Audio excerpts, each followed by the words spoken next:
Welcome back. सहाफ़ी programme में हमें ज्वाइन किया है शेर अफजल मरवत, जो पाकिस्तान तहरीक इंसाफ के तर्जुमान और उनकी कानूनी टीम के अहम रुकन, और उनके साथ सीनियर जर्नलिस्ट और कोर्ट रिपोर्टर साकिब बशीर मौजूद हैं।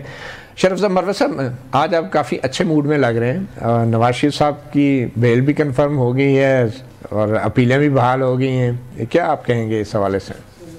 मेरा ख्याल है कि बेल के हवाले से तो ऑर्डर में शायद ये लिखा गया है कि बेल के हवाले से ऑर्डर दोबारा होगा, यानी कंफर्म नहीं हुई है।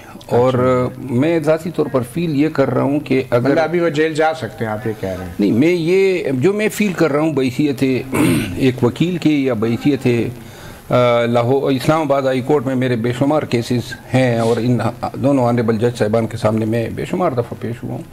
मैं ये फील कर रहा हूँ कि शायद ये अगर इन्होंने ऑर्डर करना था ज़मानत का, तो वो आज इन्होंने साथ में अनाउंस भी करना था।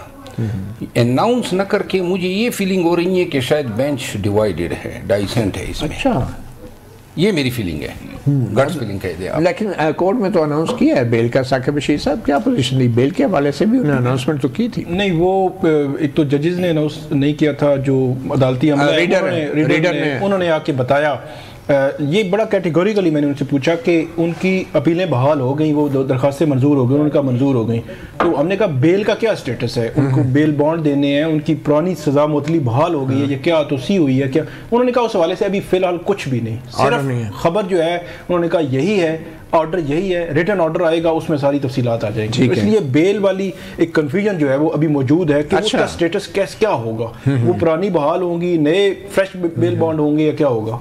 और ये जो रीडर साहब ने आके ये फैसला सुनाया था, लेकिन आमन नज़ीर तारड़ साहब वहाँ मौजूद थे, अता तारड़ साहब मौजूद थे, और उन्होंने सबको ये बताया कि बेल हो गई है, कंफर्म है और अपीलें बहाल हो गई हैं। तो ये अब वर्ड ऑफ माउथ ही है। नहीं, ये क्योंकि उन्होंने जैसे ही ये कहा ना उनको कि आपकी जो दरखास्तें हैं अपील बहाली की वो मंजूर हो गई हैं, तो उसके बाद ये अपने मियां साहब हो गए, खुश हो गए सारे और एक दूसरे को मुबारकबादें देने लगे।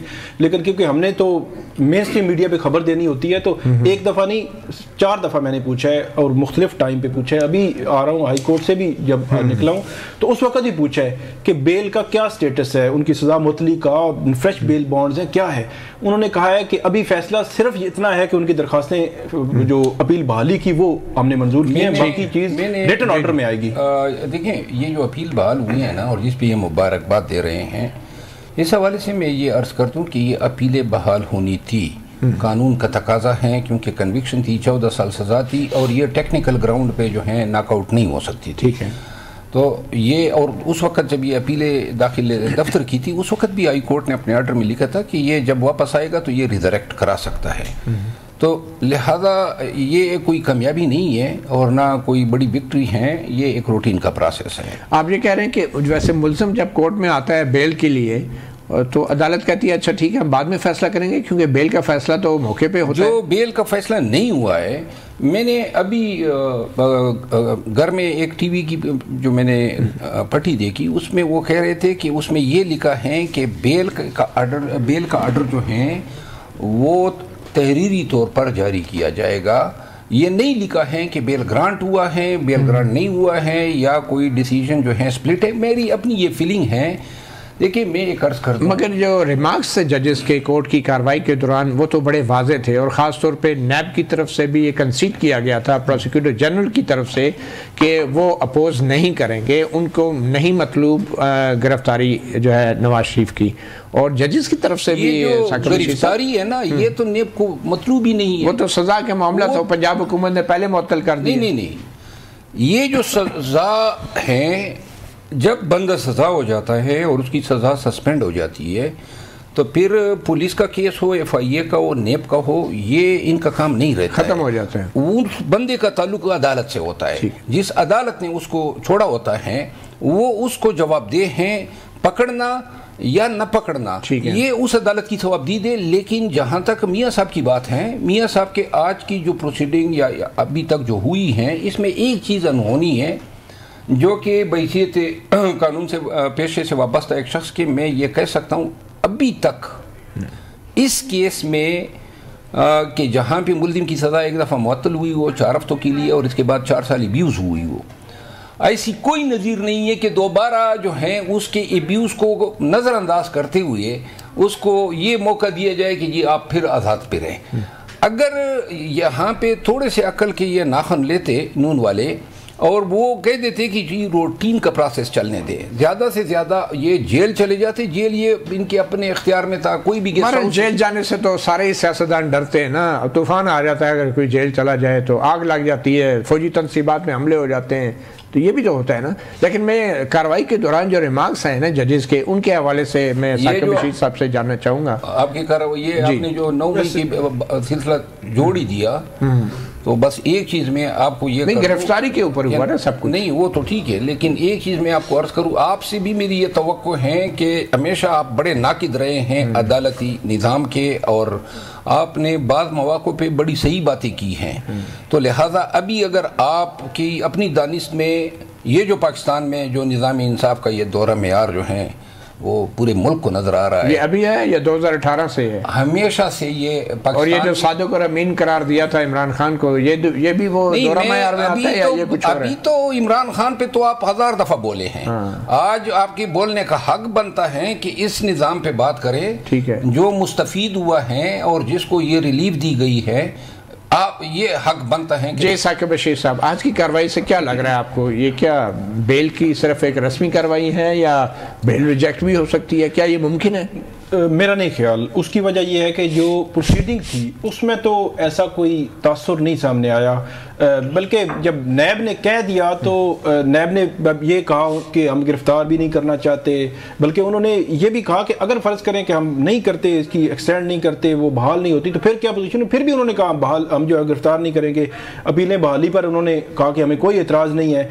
तो नैब थोड़ा सा वो कह रहा था कि हम नेक्स्ट तारीख पे बात करेंगे अपीलों पे, लेकिन अदालत ने आज ही पूछ लिया। तो उसमें जितनी भी वो थी प्रोसीडिंग थी उसमें वैसे ऐसा कोई तासुर नहीं मिला कि एक एक का कोई फैसला जो है वो आ सकता है, या उनकी जमानत वाले मामले पे कोई जजेस के दरमियान कोई इख्तलाफी राय हो सकता है। आज की कार्रवाई की अहम बात शेर अफजल मरवत साहब जो थी वो नैब की एक पोजीशनिंग थी। एक नैब ने एक ऐसा मौक़िफ़ लिया जिसपे बहुत से लोग हैरान भी हुए कि पहले 4 साल क्या केस लड़ते रहे और भरपूर अंदाज से सजाएं भी दिलवाई गई, और आज एक नए प्रोसिक्यूटर जनरल आके कहते हैं कि हमें तो जी तहफ़्फ़ुज़ात हैं कि सुप्रीम कोर्ट के कहने पे रेफरेंस दायर हुआ था, और ये भी कि हमें जो है कोई एतराज़ नहीं है अगर ये ज़मानत इनको दे दी जाती है या इनकी अपीलें बहाल कर दी जाती हैं। तो नैब की इस पोजीशन के ऊपर आप कैसे इसको देखते हैं? जी, नैब मौजूदा जो चेयरमैन नैब हैं इसके दौर में ये प्रोसिक्यूटर जनरल का ये बयान मेरे लिए इसलिए ताज्जुबखेज़ है कि मैं चेयरमैन नैब को ज़ाती हैसियत में काफ़ी ज़माने से जानता हूँ, जो मौजूदा हैं, और मेरी तवक्को थी क्योंकि ये एक अपराइट सोल्जर रहे थे कि ये बतौर चेयरमैन ने वो भी अपने फ़राइज़ जो हैं वो पूरी ईमानदारी और पूरी प्रोफेशनलिज्म के साथ अदा करेंगे। ये जो आज बयान दिया गया है इसने एक दफ़ा फिर जो है नेब के इमेज को टार्निश किया है, इन्होंने पूरे इदारे को नुकसान दिया है। देखिए, नेब पहले दिन से, जब अभी वो नहीं पहुंचे थे कि नेब के प्रोसिक्यूटर पहुंच गए थे कि जी बग़ैर नोटिस के, और जो इनका कंडक्ट हैं पहले दिन से ये वाज़ेह हैं कि नेब जो हैं वो मुद्दई सुस्त और गवाह चुस्त कि मिस्दाक जो हैं वो तारड़ साहब से भी ज़्यादा तेज़ जा रही है। लेकिन इनको अपने इदारे के एहतराम और तवक़ीर का लिहाज ज़रूर करना चाहिए था। नेब के से कहलवाने के बग़ैर भी जो है इनका काम, अपीलें बहाल हो जाती है, अपीलें बहाल हो जानी थी, रूटीन का काम है ये, कोई ऐसी बात नहीं है। अगर मैं अदालतों को फालतू में मोरिद इल्ज़ाम नहीं ठहराऊंगा कि ये आज फिर उन्होंने कोई ये गैर कानूनी रिलीफ दिया, लेकिन नेब को बोलने की न ज़रूरत थी ना अपना जो है इमेज जो है टार्निश करने की ज़रूरत थी। आज एक बात आपने नोट की होगी, चीफ जस्टिस साहब ने जो कमेंट दिया और पीजी को कहा कि जी आपको इनकी गिरफ्तारी पे इतराज़ है, तो ये बात उनसे पूछने की इसलिए ज़रूरत नहीं थी कि नेब नोवेयर मैटर्स, कहीं पर इसका काम ही नहीं है गिरफ्तारी से, ये तो आपने रिहा किया था।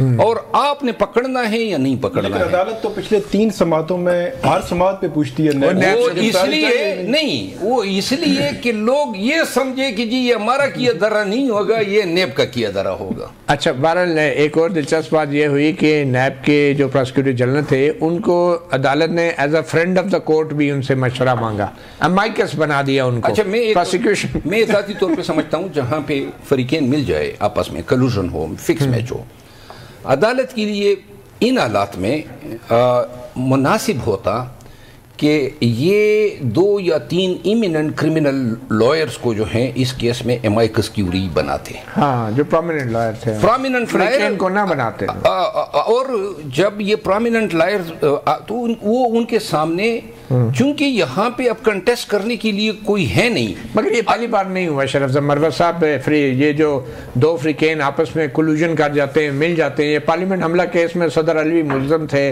और पीटीआई के वकला जो थे वो प्रोसिक्यूटर थे, उसमें क्या हुआ वो भी आपको पता ही है। ये पनामा का जो मामला है जिसमें जो इमरान खान है वो सुप्रीम कोर्ट में पिटिशनर थे, उस वक्त वो इश्तिहारी भी थे 2014 के केस। बिल्कुल सही है, और उनको सादिक और अमीन भी करार दिया गया था। बहरहाल ये चीजें तो चलती रहती है ना, इतना तो कम से कम सियासतदान अब बर्दाश्त करने के आदी हो चुके हैं। एक छोटी सी ब्रेक लेते हैं, ब्रेक के बाद कुछ और आम मामलात हैं, खासतौर पे साइफर का केस है, और फिर नवाज शरीफ साहब ने कुछ सहाफ़ियों के साथ एक इंतहाई गैर रस्मी किस्म की बात भी की है, वो भी बार बार सवालात की वजह से एक रिएक्शन था। तो एक छोटी सी ब्रेक के बाद बात करते हैं।